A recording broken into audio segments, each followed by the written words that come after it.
మిత్రులారా, ఈరోజు చూసుకునే మిత్రులారా, వానపాములు ఇవి ఎంత సన్నగా ఉన్నాయంటే ఈ విషయం వానపాముల గురించి మనం గతంలో మాట్లాడుకున్నాం. అయినా చెప్పక తప్పట్లేదు. ఎందుకంటే కొన్ని లక్షల ఎకరాలు కెమికల్ ఫార్మింగ్ చేసి మిత్రులారా, ఈ వానపాములు ఏవైతే ఉన్నాయో ఇట్లా సన్నగా దారాలు వెళ్ళే ఏవైతే ఉన్నాయో అన్నిటిని మనం చంపేయడం, చాలామంది పెద్దవాళ్ళు సేవ్ సాయిల్ అని ప్రోగ్రామ్స్ చేయడం.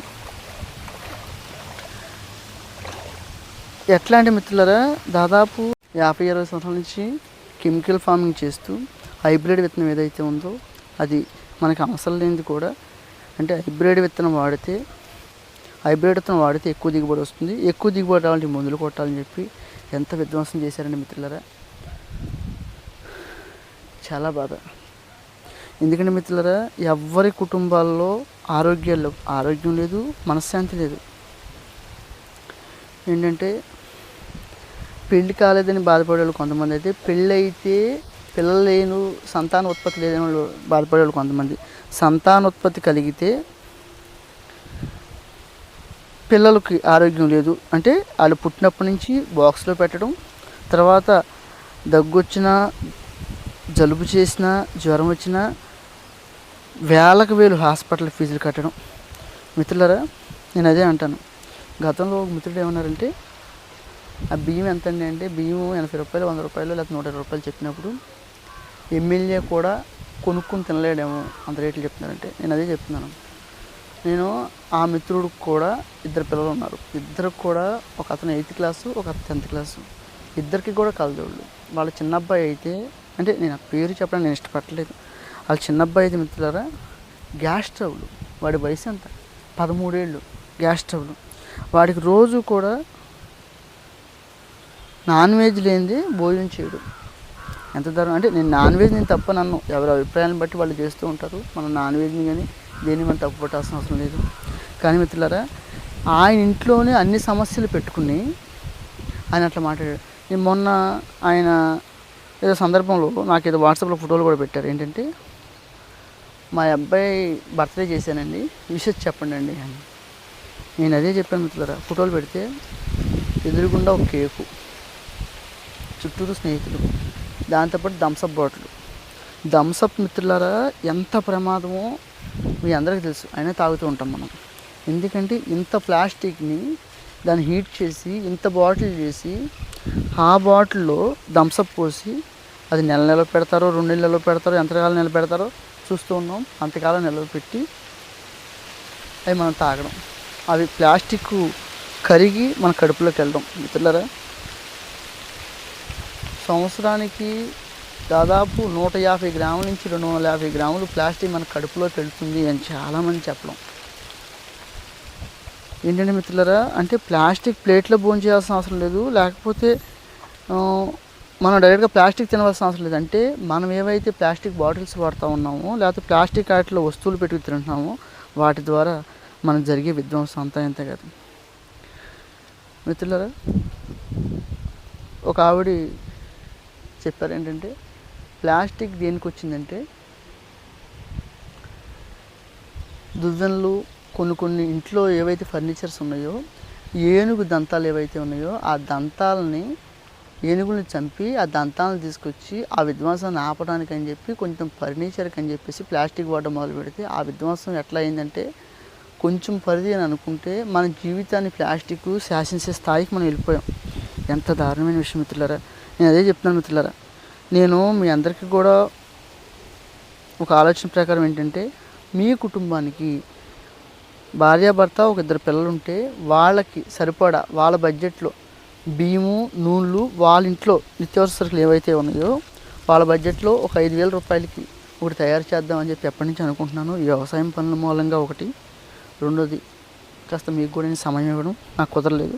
త్వరలోనే మిత్రులారా, మీ అందరికీ కూడా అవకాశం ఉన్నప్పుడు కూడా సన్న రకాలు ఏవైతే ఉన్నాయో, అది సిద్ధ సన్నాలు కానీ, చింతూరు సన్నాలు కానీ, జీరా సాంబా కానీ, కుజీ పటాలి కానీ, సన్న రకాలు అయినా సరే, లేదు మేము దొడ్డు రకం తింటామండి అంటే బహురూపి కానీ, రత్నచోడి కానీ, మీకు ఏదైతే అవకాశం ఉంటుందో అవన్నీ కూడా మీకు 30 రోజులు అంటే ఒక మాంసానికి అంటే నెల రోజులకు సరిపడా బియ్యాన్ని, నూనెలు, మీ ఇంట్లోకి నిత్యావసర సరుకులు ఏవైతే ఉన్నాయో మనం ఏవైతే పండించామో అవన్నీ మీకు ఇచ్చి ఏర్పాటు చేద్దామని కూడా ఒక ఆలోచన ఉన్నాను. మిత్రులారా, ఏమైపోతుందంటే నేను అందుకని దళారీ వ్యవస్థకి తావుండకూడదు అని చెప్పేది ఏంటంటే, మన దగ్గర చాలా చాలా తక్కువ ప్రైజెస్కి పట్టుకెళ్ళి వాళ్ళు ఏంటంటే వాళ్ళ ఇష్టం వచ్చిన రేట్లకు అమ్ముకోవడం చాలా దారుణం మిత్రులారా.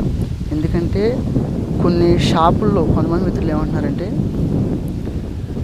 అమ్మ పలానా వాళ్ళ దగ్గర పలానా దొరుకుతుంది వెళ్ళండి, మన దగ్గర తీసుకుని చేస్తున్నారంటే మీరు ఇచ్చేవాడికి వాళ్ళు ఇచ్చేవాడికి చాలా తేడా ఉంది, కేజీకి 10 రూపాయలు వేసుకుంటే ఏం ఇబ్బంది లేదు, కాకపోతే చాలా దారుణమైన రేట్లు చెప్తూ ఉన్నారు అని అంటే మిత్రులారా, అదే నాకు చాలా బాధాకరమైన విషయం. అందుకని మిత్రులారా, అందుకని దళారీ వ్యవస్థ వద్దు. మీరు ఎవరైతే ఏవైతే వస్తువులు తిందాం అనుకుంటున్నారో వాళ్ళందరూ కూడా ఎవరైతే రైతులు ఉన్నారో వాళ్ళ దగ్గరికి వెళ్ళి వాళ్ళ వ్యవసాయ క్షేత్రాన్ని సందర్శించి వాళ్ళు ఎలా పండిస్తున్నారు, లేకపోతే వాళ్ళ విధి విధానాలు ఎలా ఉన్నాయి ఇక్కడ చూస్తే అర్థమైపోతుంది మిత్రులారా.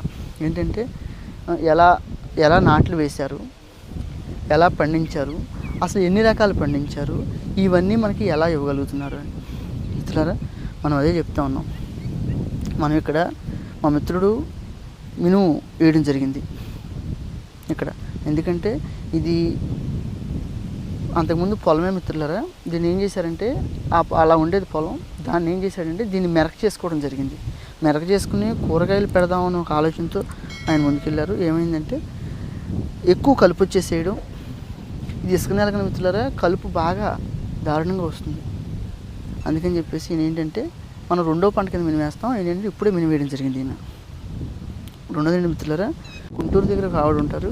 ఆవిడ ఏం చెప్పారంటే, అయ్యా నేను పసుపు వేసాను 25 సెంట్లలో, అందులో కలుపు తీయడానికి నాకు 30 మందికి పైగా కూలీలు పెట్టారు అని అంటే, నేను అదే ఈ మధ్యన చాలా సందర్భాల్లో కూలీల గురించి చెప్పేది అదే మిత్రులారా. కూలీలతో ఎటువంటి ఇబ్బందులు వచ్చేసినాయి అంటే పని చేయట్లేదు, తీసుకున్న డబ్బులకి పని చేయలేని పరిస్థితి మనం చూస్తూ ఉన్నాం. ఎవరి స్థాయిలో వాళ్ళు స్కాములు చేస్తూ ఉన్నారంటే కూలోళ్ళు కూడా ఏంటంటే తీసుకున్న డబ్బులకి పని చేయట్లేదు. అది బాధ. ఎందుకంటే మనం చూసాం 2G స్కామ్ చూసాం, చాలా చాలా స్కాములు చూసాం. అట్లాగే కూలీలు కూడా మనిషి ఉంటే ఆ కాసేపు ఏదో పని చేసి యాక్ట్ చేయడం, మనిషి లేకపోతే ఇవాళ కాకపోతే 2 రోజులు లేట్గా చేసాం అనుకోండి కూలి డబ్బులు వస్తాయిగా అన్న ఆలోచనలు, ఆ భావాలతో ఉన్నారు మిత్రులారా. చాలా బాధ. అందుకని మిత్రులారా, ఎందుకంటే త్వరలోనే మీ అందరికీ కూడా ఈ వస్తువులు ఏవైతే తిందాం అనుకుంటున్నారో ఇవన్నీ అందించాలి అనే ఆలోచన నేను ఉన్నాను. దాని గురించి నా ప్రయత్నం కూడా. ఎవరైతే ఈ భావాలు ఉన్నాయో ఆ భావాలు ఉన్న ప్రతి ఒక్కరు కూడా, నాకు చాలామంది మిత్రులు నాకు ఫోన్ చేసి మాకు ఈ సంవత్సరం చేయలేకపోయింది, ఇప్పటికైతే కాస్త బియ్యం ఏవైతే కావాలో అవి తీసుకుంటాం మీ దగ్గర, నెక్స్ట్ ఇయర్ మీరు మాకు ఎలా చేయాలో మీరు చెప్తారంటే 100% మిత్రులారా, నేను మీ కుటుంబం కోసం చిన్నపిల్లలు ఉంటేనేమో జీరా సాంబా, సిద్ధసన్నాలు, చింతూరు సన్నాలు ఇది ఒక పండించుకుని నవారా ఒకటి పండించుకోండి, లేదు దొడ్రాగం తింటామంటే కనుక బహురూపి నవారా పండించుకుని మీరు మీ కుటుంబం కోసం మిత్రులారా, మీ కుటుంబం కోసం అయితే నాకు తెలిసి వద్దే అవసరం లేదనుకుంటున్నాను నేను. 20 సెంట్ల నుంచి 25 సెంట్లు అయితే ఒక 2 రకాలు వరి విత్తనాలు వేసుకుని కదమా గట్లు ఏవైతే ఉన్నాయో అవి కొంచెం ఎడల్పుగా చేసుకుని మిత్రులారా, వాటి మీద మనం మొక్కలను ఏర్పాటు చేసుకుని మిత్రులారా, కాయగూరలు వస్తూ ఉంటాయి మనకి, బియ్యాలు అక్కడ వరకు ఏంటంటే ఒక 50% పర్లేదు. ఏవైతే నూనెలు ఉన్నాయో అవి కూడా ఏంటంటే దేశవాళీ నువ్వులు దొరికినా, దేశవాళీ వేరుశెనగ దొరికినా, లేదు కూడి కొబ్బరికాయలు దొరికినా సరే అవి పగలగొట్టి ఎద్దుగానికి ఎవరి దగ్గర అయితే ఉందో వాళ్ళ దగ్గర ఆరించుకునే ప్రయత్నం చేస్తే, ఉప్పు తప్ప ఏది బయట కొనవలసిన అవసరం లేదు. ఎందుకంటే ఉప్పు కూడా మనం తయారు చేయలేం కాబట్టి.